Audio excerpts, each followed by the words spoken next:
যা কিছু বলার যাও বলে যাও, পাবে না সময় আর হয়তো। জীবনের গল্প আছে বাকি অল্প,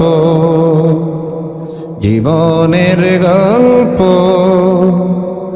আছে বাকি অল্প। যা কিছু দেখার নাও দেখে নাও, যা কিছু বলার যাও বলে যাও, পাবে না সময় আর হয়তো।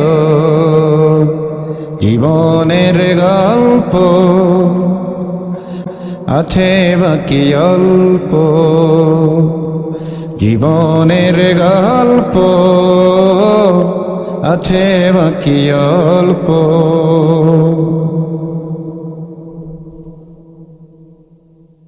ওই ঘাসের কাফনে